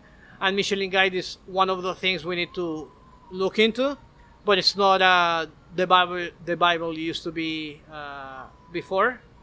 Again, it helps restaurants bring business, but I mean, I'd rather get recommendations like more like grassroots. From people. Yeah, from people, from local guides. I mean, I like the Michelin Guide. I respect it, but it's not the Bible used to be. You think they're coming to Miami? I think they're coming to Miami and kick me out or people will stop talking to me after this. But I don't think there's much here in Miami for a Michelin Guide yet. I mean, I could say that I've dined several places all over the states that have stars, and I've been to several Miami restaurants that are better. Oh yeah, absolutely. Can we expand just because I think a lot of people maybe are aware of restaurants that have stars, but are not quite aware of what a guide looks like and what that threshold is. Like for you, what do you imagine the threshold is of there would need to be X number of places to justify a guide? If you want to have a guide, it's a guide. It's not like a top 10. I mean, yeah, of course, there's 10, 15 restaurants that could be in that guide. Right. But 15 restaurants don't make Michelin Guide for a city. I mean, well, how many stars do you think Naomi would get? 2. I mean, that's still very good. Yeah, I think I don't think. I mean, I think Surf Club is a solid 2-star. Yeah. But yeah, I mean, I went to L'Atelier. It's good, but it's. I mean, again, it's not like a 3 or 2 Michelin star restaurant. Even though I think in New York it's 2. Yeah. I'm not sure. Yeah, I mean, I don't know. We can talk about this a lot. I don't know if Miami has any 3 stars in it. I don't think so. I mean, you look at and even some 3 Michelin stars in New York are not. They don't deserve 3 stars. But yeah, I think we probably have a couple of 2-star. We have a bunch of 1-star. I believe that too. Yeah, but do they make up a guide? I don't know. I mean, even like you look at the guide, like Washington guide. Yeah. And half of it is like, I mean, it's great they're there, but they just like filling pages. I feel like there's 2 ways to look at it, right? Because obviously, like our goals internally are to win stars. Absolutely. I think that's like the benchmark that we use as a company. Like we follow guidelines as per a 1 or 2-star Michelin place. Yeah. But there needs to be a jump off point. In order to believe that there's chances for 3, you need to get them here first. Absolutely. And the other thing is the fact that the Michelin guides are tied to cities. Right. And I don't know, maybe you know this. Is there a 3 Michelin star restaurant like in the middle of nowhere where there's no? There's a good chance. Yeah, I mean. Yeah, I mean, you traveled more than I have, Yeah. but there's definitely a good chance that there's a 3-star Michelin restaurant in the middle of nowhere that nobody knows about. Yeah, but they are attached to a region, even like to the Basque country or to Napa. Right. When I was the only time I've ever been in Europe, and we're in like the countryside of Spain, went to this small. It was just like Michelin recommended, some Bib Gourmand, and the meal that I had there was better than several 1-star Michelin restaurants, but that's because it was just like simple, honest food. It was like in a shack. Yeah. In Rioja, and it was like croquetas and jamón and like very simple food. I had like a stew with tripe Yeah. but it was very simple. But how do you let's say there's 2-star Michelin restaurants in Miami and 8 1-star. Unless the city guide opens here, those restaurants won't get those stars because Michelin is not in Miami. Right. So there should be a way where those restaurants are recognized without having like a formal Michelin guide. I mean, I don't know. I'll throw out an idea. I think one of the failings of the Michelin Guide is that because it has its roots in Europe. I mean, for those who are not necessarily aware, the Michelin Guide is a little bit like the Michelin dining equivalent of AAA's Yeah, absolutely. guides that are telling you where to find the Six Flags. Absolutely. That's where it had its origins, but in Europe. I think one of the failings of it is that in translating that to America, travel in the U.S. does not function the same way. Absolutely. Travel in the U.S., there's nothing in Europe that even remotely resembles the interstate highway system here, where somebody from Miami may very well, on a whim, decide to drive halfway across a massive country and have all of these incredible experiences along the way, but the guide is not built for, or it doesn't have its origins in an infrastructure like that. Especially Miami, we're in this cone, like we need to drive 8 hours north before we start seeing the country. So Yes. and that works both ways too. How many people pass through Miami on their way to the Keys? Exactly. Yeah. Exactly. So I think that's unfair for Miami because I don't think there's the mass required for a Michelin guide in the city, even though there are some restaurants that deserve 2 or 1-star. Agreed. Great. That's really where I wanted to get to. I wanted to ask your opinion, and I forgot about that. That's good. I think, if just my overall opinion, obviously as someone that aspires to have stars, and I'm fortunate enough to know people that have won them, and they deserve them, and I think that their food is incredible, and I think that it's done great things for their team, at least confidence-wise, their food, their operation. It's a way to attract talented people and all that. Yeah, I mean, at the end of the day, a lot of the people that I've communicated with are business owners, and they've been, you see the difference, obviously. Yeah. So and is the guy coming here? I mean, I don't know. Yeah. I've heard rumors, but all I can say is that we're ready for them when they get absolutely. here. I mean, that's. I think me and several other people like me are all ready for them, and right. I the reason why I want that for us as a city is because I think that nothing but continues to solidify our growth as a food destination. Absolutely. Because as a tourism hotspot, air quotes being used, It's a tourism hotspot for so many other things that I don't find value in. Absolutely. And the lack of the value is the fact that there's lack of substance. There is substance in food because food is deep rooted in community and it's deep rooted in people. Yeah. We sit down, we have dinner, we have drinks, whatever. That's what food and drinks are all about. Absolutely. It's about getting to know about the people around you, either that you've known for years or that you don't know. So I think that that's why I'm very into it for us as a whole. It's continuing to push the envelope as in like how far we can drive each other to get better. Mm-hmm. And, you know, I say this to my staff often is like they can never come. Yeah. It doesn't really matter to me.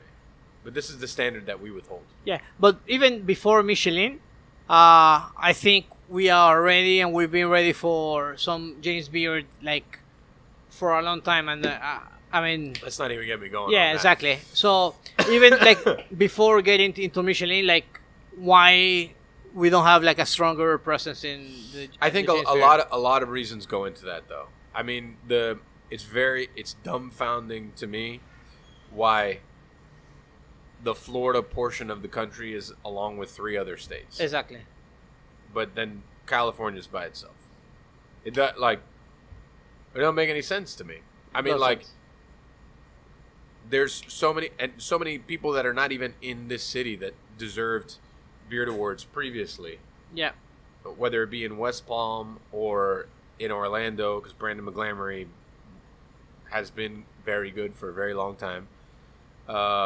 And other people in Central Florida, you know, like it's also the way that the voting happens. New Orleans keeps winning, then they keep getting more votes. Like, yeah. Listen, I get it. It's cute. Like, there's a good sandwich shop there. Doesn't mean that they belong like on kind of like the level of some of the other things that other people are doing. And I've been there several times, and it's fucking great. But I still don't fucking get that. And to me, I'll never get that. And listen, I'm part of the people that was nominated, and I love that for myself and for my team. But at the same time, it doesn't totally make sense to me. Doesn't at all. And, like, but a lot of that falls on certain parts of Miami to become more involved with getting Miami, pushing Miami further onto that map. Mm. And those things are people like the GMCVBs of the world and former winners, which obviously Norman has been very vocal. Michael has been decently vocal. Michelle, like those people, you know, like we need them to stand up for the city and for the younger part of the city. Absolutely. So we can continue to make our name and to make our way. But even they could scream at the high heavens. If the GMCVB continues to sit on their fucking hands and not do shit and only push things like Miami Spice, which is essentially the dollar menu of food, then we're never going to get fucking anywhere. We're just gonna be running our fucking heads up against the wall, and then you're gonna have a lot of people like myself and younger people also grinding it out for absolutely fucking nothing, because there's nobody that above, I wouldn't even say above, but just in different roles of us that don't really care about the same shit that we care about. They don't. You know, so that's a whole. We could talk for another 6 hours about that. Seriously, I mean, you know, like at the end of it all. Did we get into this? Do you get into dining and what you've done with food? Did I get into cooking for awards? No, but I'm a competitor at heart. Oh, absolutely. You know, like, I'm into the competition. I'm into, you know, being proud of my city. I'm very proud of my city, and I think that the last Beard nominations showed how far we've come. Yeah. And I think there was a lot of great things there, and I was very proud to be a part of that group. But the fact that the finalist list didn't have one person from Miami, it's asinine to me, and I thought it was like I didn't understand it. But we'll get there. I mean, I'm sure we have to. We got what it's needed, and I think it will eventually happen. I mean, it has to. I'm all for to keep grinding it out, and I'll keep grinding it out for the next 25 years. I don't really care about it. You know. All right. I'll keep on being loud about it also in the process. Yeah, absolutely. And now, wind downs from the ball tickler himself. Oh, now I'm the ball tickler. You are talking into the ball tickler. This is where we do our parting recommendations for real. Everybody recommends a thing. As long as it's not yours, it can be a movie, a book, a meal, a travel destination, absolutely anything. Nidal, would you like some time to think about it, or do you want to? No, that's fine. I was okay. just looking at the name of the book to get it right. Recommendations. Well, I just mentioned, and again, this is just random thoughts. If you want to get decent Lebanese food in Miami, finally go to McDo's in Midtown. I'm finishing Andrew Friedman's book, Chef, Drugs, and Rock and Roll. It helps you understand many of the things that we've been talking about, like where we come from as a food industry in the U.S. And yeah, that's good recommendations. A book and a restaurant. Is that? Oh, you can recommend restaurants, yeah. Sure. Oh, do it. Go for it. What? Oh, okay, yeah. So, sorry, were you saying if you could like recommend a music band or something? Sure, If whatever you want. Yeah. And the Flaming Lips and the Pixies always. There you go. I love that. Yeah. Nick, what do you got? I have two recommendations. One is a YouTube channel. If you are into woodworking, either for purposes of working wood or just to watch somebody who knows what they're doing, an old cigar industry acquaintance of mine a while ago transitioned full time to being a YouTuber woodworker. Okay. And That's interesting. I have watched more of this guy than makes any kind of sense, because I have never so much as stained a chair without fucking it up. But his YouTube channel is Crafted Workshop. He's now somewhere in the Carolinas. Used to work for Drew Estate, which is how I know him. But super interesting stuff, very engaging videos, and if you find some kind of satisfaction in watching somebody build a thing, whether it's like he's building a not so tiny house is what he's calling it now, and it's the whole process, the cabinetry, the houses, all the stuff, very cool. And the other one, years and years ago when Barack Obama was visiting Cuba, I was on SportsCenter talking about Cuba things, and I was interviewed by Max Bretos, whose main beat was soccer, and I am recommending. He's a Miami guy. He's now in California. He's the voice of LAFC, but he has a soccer podcast called The Soccer OG. If you're a soccer fan, Max Bretos is a Miami guy with a soccer podcast. I'll check that out. The Soccer OG is the podcast. Those are my two recommendations. Wow. And yours, Mike? So, I would recommend if you haven't, this movie's from 1994, I believe, and I rewatched it, Stargate. The Stargate. It's a great movie. It actually spun off into 15 seasons of sci-fi shows, which obviously I have dug back into also, which I've already watched as a young child. Okay. Okay. No, No, go ahead. Finish. And I very much loved all the shows, and I loved the movie, but just good context, I love sci-fi and I love bad TV, so take that into consideration as you're watching this stuff. Okay. No, talking about the TV series was Stargate SG-1. Yeah, it was talking about the group. Talking about TV series, and I think this might be old for some, but I come from tech, and I finished it in a week, all 3 seasons of Halt and Catch Fire. I've never seen that. Dude, you have to watch it. Halt and Catch Fire. I don't know if I'm pronouncing it well. HALT. Oh, Halt and Catch Fire. Catch Fire. What's it on? It's on Netflix. Oh. But Good. it's originally from FX, and it started like in the early 80s with the personal computer. It's like drama and everything, but it's... You watched it in a week? Yeah. How many seasons? 3 seasons. How many episodes? Like 10 each. Oh, man, you went in. Yeah. Yeah, you went in. That's loved 30 it. episodes in a week. I loved it. Yeah. I loved it. And that was your second time watching it? No, first time. Oh, first time, okay. It's I thought you were old. rehashing. No, it's old, but I discovered it 2 months ago. I love that. Yeah. So another parting recommendation, I would recommend following a good friend of ours that his Instagram tag is Feeling Better Bakers. And through Feeling Better Bakers, you can support the cause called No Name Mutual Aid. No Name Mutual Aid supports basically the whole thing is cooking for homeless shelters and for the community fridges that we did an episode on that previously, and the team does that one to two times a week. They feed anywhere between 200 to 400 homeless every week. Us as a company, we support the cause once a month, and we cook with them once a month. And but a good way to support the cause is they sell shirts. The shirts range at 20. Anything after 20 is an extreme donation. Basically, we raise enough money to already cover the cost of the things that are done. This is for like extra good stuff in a box. And how it works is we make anywhere between 70 to 90 individual meals. Wow. And then we do like hotel pants for shelters. And then the team disperses them around the city. So I would recommend following them, buying a shirt. The shirts are actually very cool. The day that this episode drops, I will post a photo of myself in the shirt because I actually think the shirt is very cool. They offer also, for some reason, for people who want that, which I'm not into it, tie-dye the shirt. I just have a white one, not my steez the tie-dye. But it's a great cause. I think it should be supported, and those are the kind of things that I would love to recommend. And sorry, go ahead. No, I don't know if some people are watching this on video, some are not. But while you say this, you're wearing an amazing Chuck's Diner t-shirt, so it's like... Yeah, I also recommend staying tuned, because Chuck's sometime in the next millennia actually open.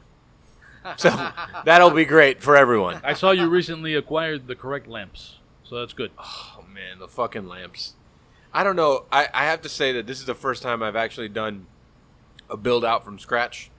Like, trench the floor, change the plumbing, change the reinforcement of the beams. Chugg's, the building is 100 years old almost. Wow. It was built in 1926. It was the first part of that whole complex, and then they built around it, so it's very old. So we had to change everything. The amount of electricity in there, it's been a lot. Obviously, the grease traps are all brand new. They were inspected and approved today, which is incredible. But I have learned that being a chef and being extremely detail-oriented is very bad for construction people because it makes your life even more difficult, and it makes you want to pull all your hair out. But we did get the right lamps, finally. They don't look like garage lamps. And the booths are there. A lot of the woodwork is done. Kitchen gets installed on Friday. Nice. It's furniture gets delivered the end of next week. Outdoor furniture gets delivered in 3 weeks. The chef has already been hired. She's on property. Her name is Monica Dominguez. So good things are happening. Looking forward to it. Oh, man. Me too. Fucking A. Me too. Nick, what do you got anything else here? No, let's do our shameless plugs. We'll let Nidal go first. That's when you go. Gluttonomy. Talk about Gluttonomy. Yeah, now. tell everybody where to find you and all of your things. Gluttonomy is my agency. You can find us at gluttonomy.com, /T, at Gluttonomy on Instagram, or my personal Instagram, Nidal Barake. That's NIDALBARAKE. And check us out. Actually, one thing that we're doing at Gluttonomy that we're having so much fun is we're publishing city guides. So we had Miami, Chicago, LA, New York, I think what else? Nashville, and then we're doing some international ones. So just to share the places where we like to eat. Talk about Nashville. I have some friends that want to do a guy's trip to Nashville. I've never been. I've been 3 times. I love it. I mean, I fell in love the first time I went. Yeah, I've never been. So I'd be using your city guide. You have to. You have to go soon. Right. All right. Sounds good. Mike, shameless plug. All the things. All the things. Yep. And here is where the Sade-ish song comes in. Boom. All the things. I still got to recommend all my shit. I mean, we've done this 80 times already. All the things. All the things. All the things. Yeah, all the things. All the things. All the things. All the things. All the things. And now we're cutting back to some real plugs. this is where I am super shameless. So I'm going to plug several DADE and Pan Con podcast related things. First, if you want to support what we're doing here, it's patreon.com/DADEmag. Now there are a bunch of ways that you can support it. By the way, the mug thing has been changed. It used to be, because this was all Patreon allowed us to do, that if you pledged a certain amount, after 3 months you got a mug, and then you were just sort of like lingering in muglessness for a long time. Wow. Now you'll get a mug every quarter. Wow, every quarter. Every quarter. Man, so people are going to hit 4 mugs a year. 4 mugs a year. This seems excessive. And there are 2 mugs. So once you have your 4 Pan Con podcast logo mugs out of the way, you can switch to another tier and get DADE logo mugs. And we're going to keep adding mugs. There's going to be mugs everywhere. What are these people going to do with all these mugs? A lot of coffee. Yeah. We're going to have the most caffeinated listeners. We're going to have so many mugs on eBay. Oh, They're going to be man. selling them for like 50 cents a pop. They're going to be collector's items. Crazy. The other thing you can get, there's another tier. If you join, you get a monthly shipment of Abuela Mami coffee. Yeah, that's pretty cool. So thanks to past guest Kiki Valdez, co-founder of Abuela Mami, for helping us to make that happen. That is a sort of limited tier. There can be up to 25 coffee shipping people. So get in on that. We have a coffee person now. And like I said earlier, a new mug person in Sarah Figueroa. So there are things happening. It's crazy. Things are happening on the Patreon. No idea why people want to listen to this shit. Also, check out the DADE Blind Tasting Series is back. We have 3 new installments. 2 of them with, actually all 3 of them with people who work for Ariete Hospitality Group.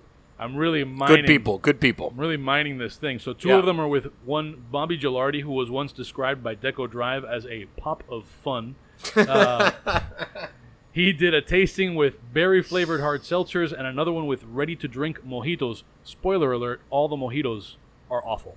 Yeah, they are. But one of them was, like, passable. And then Devin Braddock, the corporate executive pastry chef at Ariete Hospitality Group, did a tasting with freezer aisle ice cream sandwiches. And she described one of them as being the best ice cream sandwich on the market. I'm going to fill in for her the retail market, because I'm sure if she did one, which she might, I don't know what Scoop is going to have on offer. I'm sure that will be better.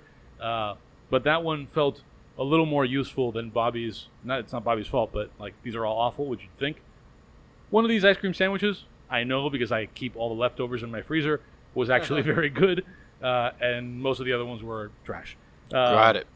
And then finally, get on YouTube, search DADEmag, one word, DADEMAG, or Pan Con or whatever. Find our channel, subscribe to the thing so you see all the videos. Just imagine how much better your life would be with hours and hours of Mike's face and occasional cameos from Petey the dog's tail. That's waving really what around. it's all about. Yeah.